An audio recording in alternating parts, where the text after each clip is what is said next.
Welcome to a vaguely familiar podcast, guys. My name is Nazar, and with me always is my brother and co-host Bashaar. Uh, we have a solemn edition of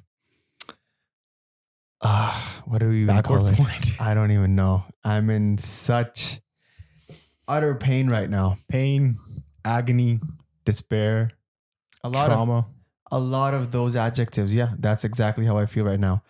Welcome back to another episode of Backward Point, where we discuss in-depth Pakistan cricket and the cricketing world at large, but mainly Pakistan cricket because that's our team and that's who we're mostly affiliated with.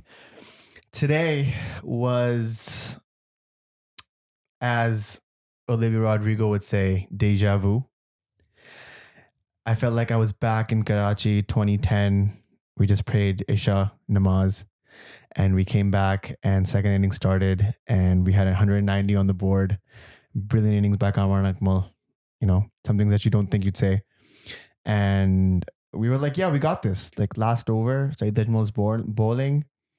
We need about 20 runs to win. Mike Hussey on strike. 6, 6, 4, 6. And we're out of the tournament. That's what today felt like. Australia beat Pakistan by 5 wickets. That doesn't tell the complete story of what exactly transpired. You and I watched the whole game live. Thank God we did not live stream that game. We would have needed to censor that stuff, man, because the emotions were just going so high. I mean, yeah, Pakistan had an off game today. Yeah. But I just think they've had an incredible run this whole tournament, which is why I think most fans are feeling extremely sad. I am too. Yeah. But the degree of my sadness is not that bad because I am so proud of the boys of how they played. Nobody before this tournament was giving Pakistan a chance of even qualifying for semis, let alone Pakistan going unbeaten in the semis. I think that is an incredible feat altogether. It's never been done before, right? Because if you consider the fact that your head coach resigns, your bowling coach resigns, like a week, like a day after your team, your initial squad gets announced. Yeah. New Zealand pull out of the tour. England pull out of the tour, which is some really integral matches that you were looking to play before the World Cup.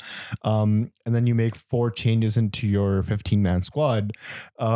With all that has happened, for us to be here right now, I think it's quite incredible. And just these past 3 weeks in general have been such an emotional roller coaster. I posted on my story that this is like, I have not been this happy as I have been in these past 3 weeks. And it's because of this bunch of boys who have played their hearts out.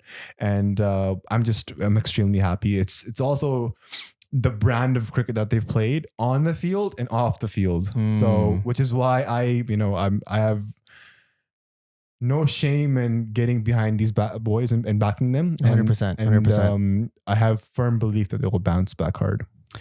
I see that you're going to the optimistic route, which is basically just saying like, hey guys, look at we topped the table and we got into the semifinals unbeaten and we had like maybe 20 minutes of bad luck and that's why we're here where we are. But I think I would go a little bit more of a pessimistic route where I would be like you said before, we were talking off camera about that this was probably Pakistan's best chance to win a T20 World Cup, probably in the next 5 years coming in, just because it was basically home conditions. You're playing in Dubai, which is your backyard.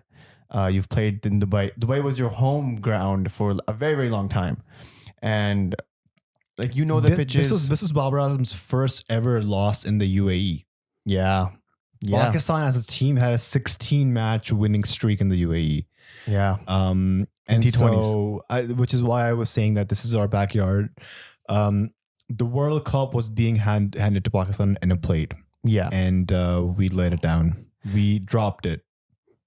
Well, we'll get into all of that. I see what you're foreshadowing here, but that's why I feel a little bit more. I feel more sadness about this is because the next World Cup is in Australia, like you said, and the one after that is I think in England, and it's gonna be tough.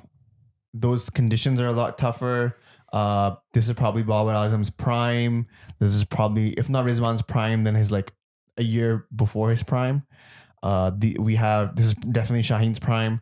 Like we have 3 or 4 players that are playing the best brand of cricket that they can play, and I don't want. Wait, you're saying that they're at their prime, but I would argue that they're just peaking at this point. I mean, Shaheen is just 21, Rizwan is just 29, Babar is just 27. That's what I mean. Like they're only gonna get better from here. Okay, I'll give you that. Maybe they're peaking. I will give you that.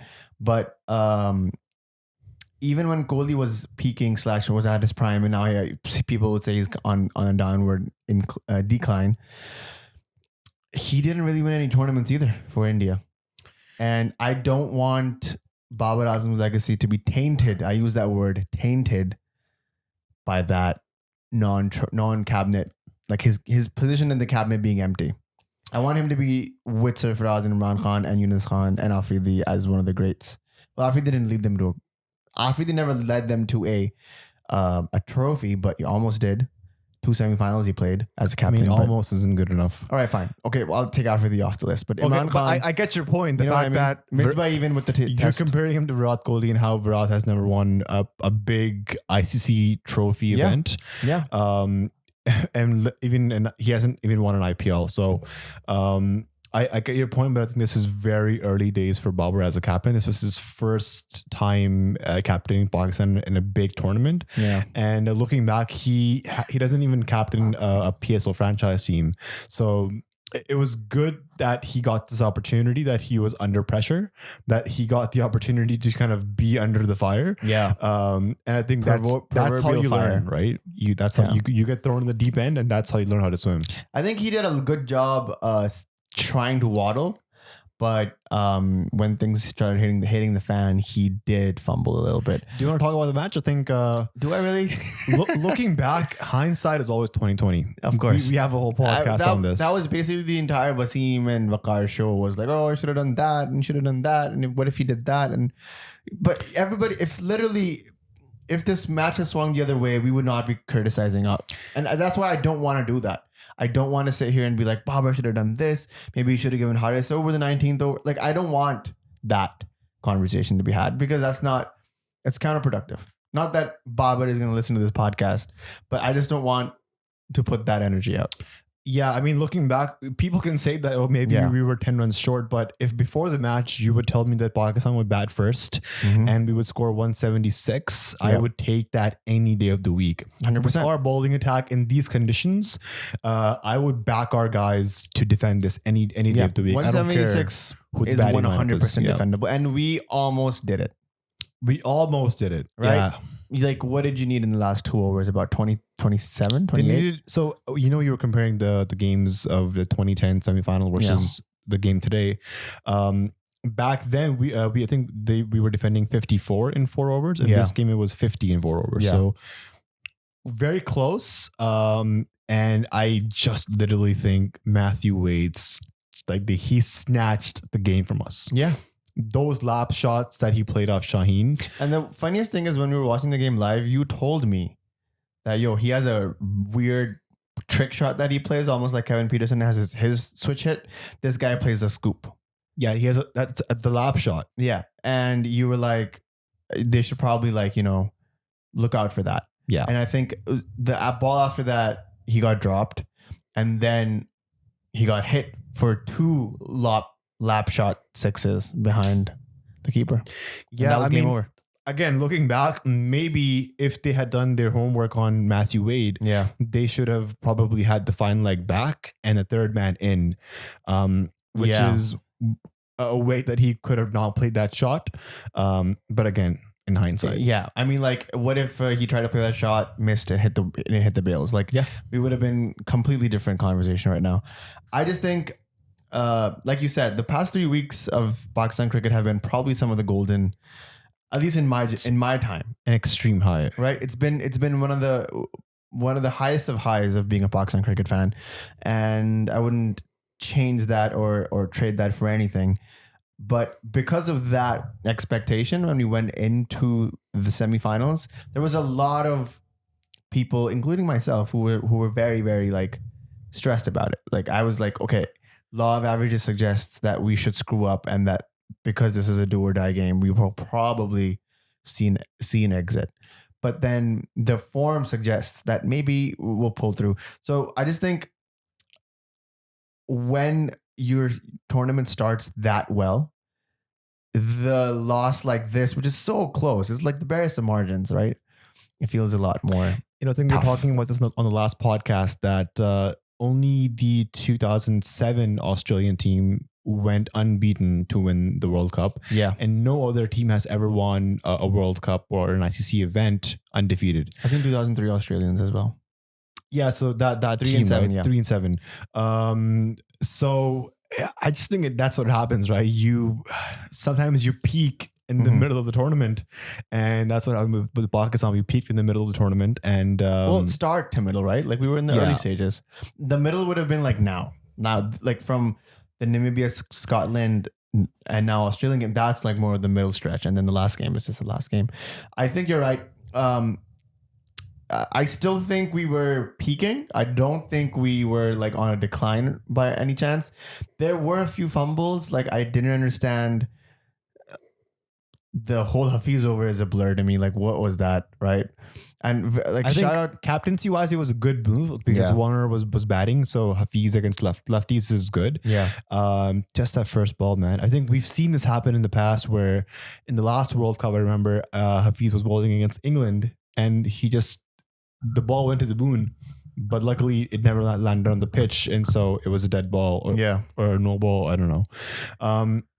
But here it cost us the match, literally, because if you think about it, before Hafiz even balled one legal delivery, he had already given 7 runs. Yeah. And if you talk about Pakistan and the no ball culture that's going on, Pakistan has balled 13 no balls in this tournament, and I think 12 of them have been front foot no balls. I don't. A champion team does not ball 12 front foot no balls or 13 front foot no balls in a tournament, and a majority of them coming from Hassan Ali, which I think is a good segue to talk about him and his performances. I just want to quickly talk about the no balls thing. Which is something really interesting is that they did give 13 no balls away, but none of the free hits resulted into a boundary, which was really interesting. But that's still 13 extras. No, I definitely agree with you there, but it was really interesting that they didn't concede a boundary for the free hits that they had after the no balls. Okay, Hassan Ali. You want to talk about that? Hassan Ali, great bowler, fantastic bowler. I'm a huge fan.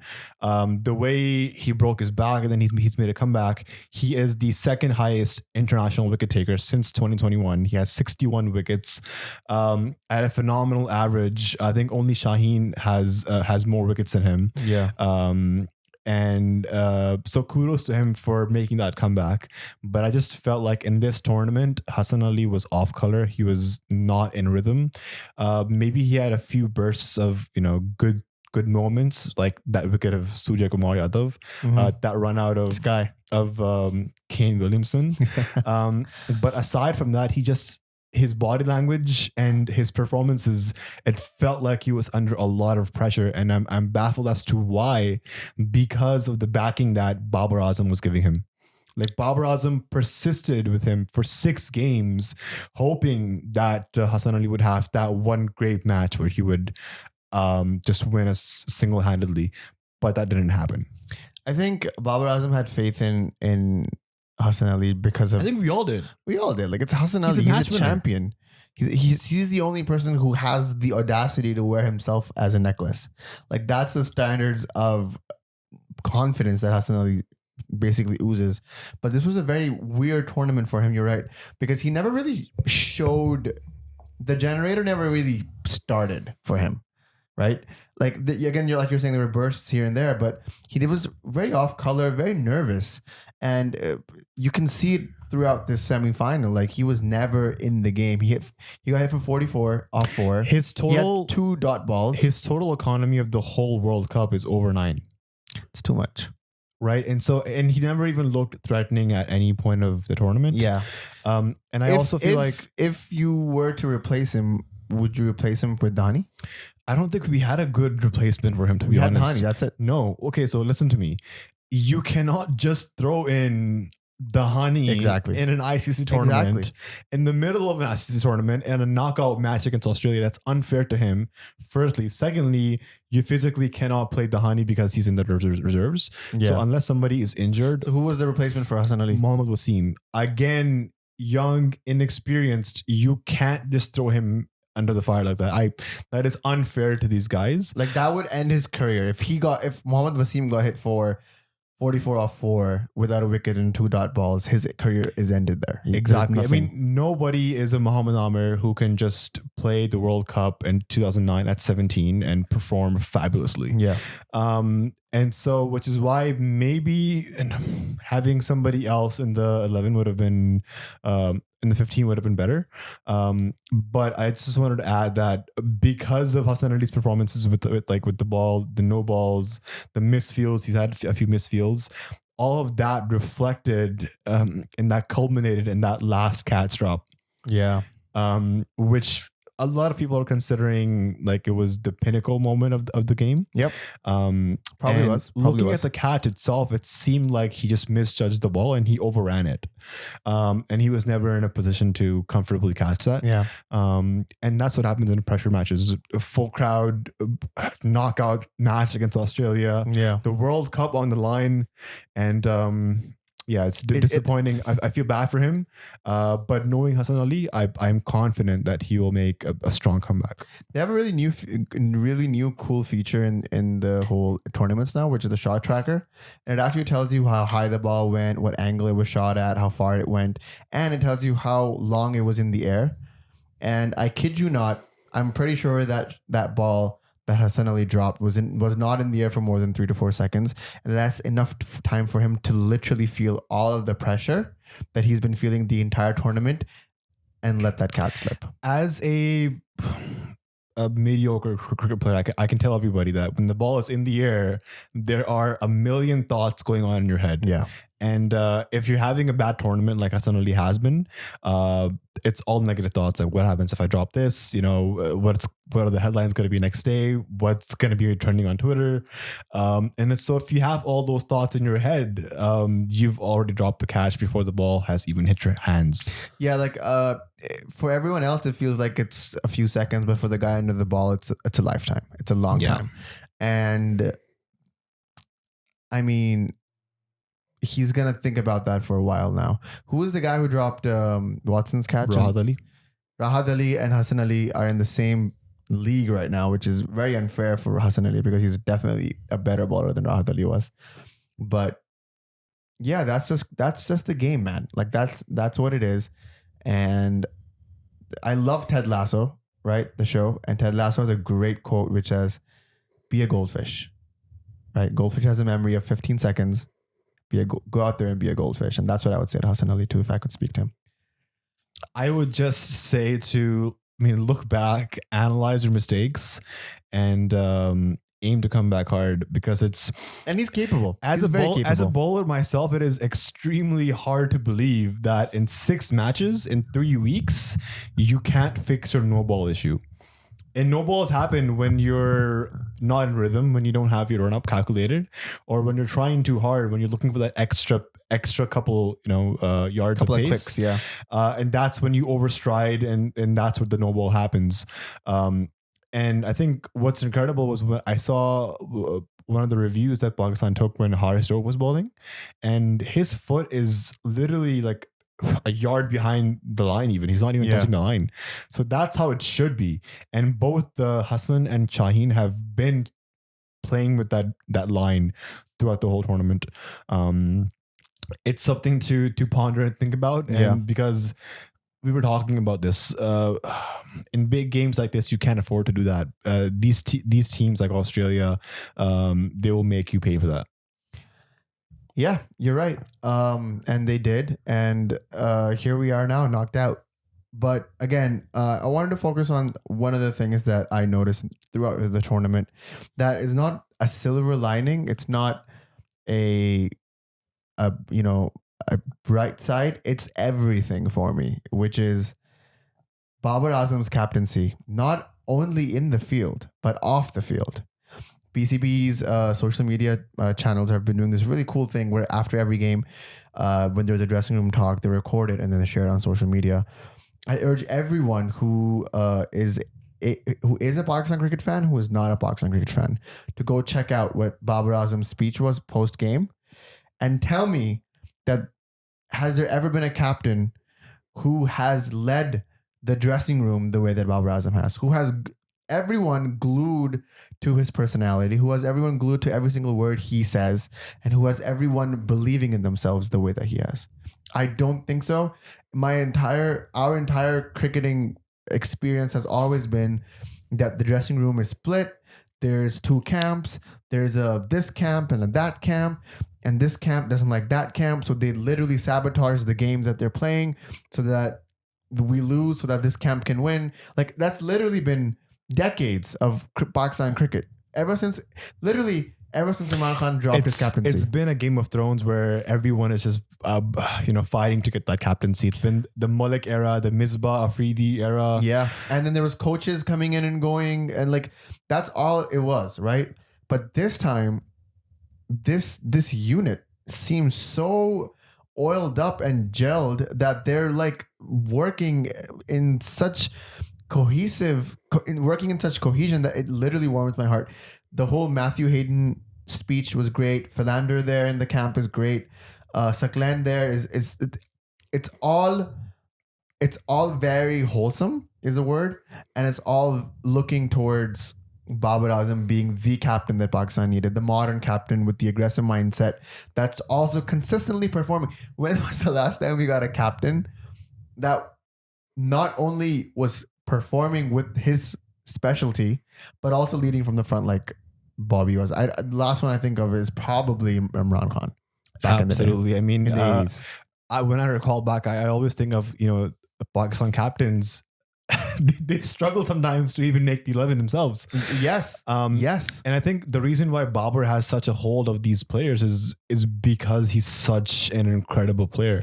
He's charismatic, right? He leads from the front. He says, I'm going to go out there, I'm going to score 40, 50, 60, 70. And when I come back in the dressing room, that's the performance I want from you guys. I'm leaving everything off on the pitch. I don't expect you guys to do anything otherwise. It reminds me of the greats. Reminds me of Imran Khan. Reminds me of literally Kohli. Reminds me of Ponting. And then MJ, Kobe. These people. Wait, don't bring up MJ, man. We got a lot of hate last time. You mentioned Babar and MJ in the same breath. And who's there's somebody that I know. I don't want to name call them, but drop their name. We're gonna compare them, bro. You can't compare MJ with Babar Azam. Relax. It's the killer mindset that I'm talking about. I understand that. That's what I'm talking about. I'm not saying MJ is the greatest athlete of all time. I'm not saying Babar Azam is the greatest athlete of all time. But I'm saying it's that killer mindset. From a captaincy point of view, he has that stamp of authority. And see, this is what happens when you empower the team, when you empower the captain. Babar made those 4 changes because he needed Malik. He needed Sarfaraz in the team. Regardless if he played or not, he needed Fakhr back in the 15. Fakhr played a vital knock today. People were doubting Fakhr, man. There's no. What happens with these World Cups is that when these World Cups come around, all these seasonal fans, they come out and they don't know shit about the game. Like, you haven't been watching the game all year, or maybe since probably 2 years, and then you come out and you have sudden strong opinions like, oh, get Fakhr out. Who are you? Yeah. Go back. Exactly. Fakhr has time and again proven again that he is a big match player. And the way that he smacked around Stark today, man, that was amazing to see. He is fearless. He is intimidating. And he was at his best today, and we got to see that. Yeah, 100%. I'm glad that Fakhr found his stride. It was important because he was about 14 off 14 or 14 off 12 for the first half of his innings, and then the next 14 he just completely obliterated it. And it was nice to see him because his hits are very, very clean as well. And I mean, those were the general thoughts I had about the game. I was gutted. Like, I posted a reel on TikTok as well, talking about how we should be optimistic and remember the 3 weeks that we had, because that's basically the message I wanted to give out. But it did hurt. Like, I don't think I've been this upset since probably, I said I haven't been probably since 2010 when we got hit by Matthew Hussey? Michael Hussey, sorry. My brain's slipping. Even the 2011 semifinal loss to India in India was heartbreaking, but there was a moment of like, we probably saw that coming. Like it was hard to get that one in, but the Australia one where you needed 20 off the last over, and Saeed Ajmal, who's probably the greatest spinner that we've ever had, one of the greatest spinners, got hit down the ground, man. Like you can't change that. That's just how it is. Same vibe that I got here. Shaheen Afridi had a heck of a tournament, man. Like it's probably one of the best tournaments he's had. He's really evolved. His first overs have become events, right? They've become events, and that's what Ian Bishop has also said. It's like the world stops, your heart stops, and all you want to do is just sit and watch that first over. Yeah. And he has this killer mindset where he is not afraid of going full, letting the ball swing and make that movement. And I've seen Shaheen's evolution. He's evolved so much. When he first burst on the scene, he could never swing the ball. He was just bowling across the righty. Yeah. And he's worked really hard on his action. He's increased his pace. He looks more fit and he looks deadly. He looks lethal at the top. Proper lethal.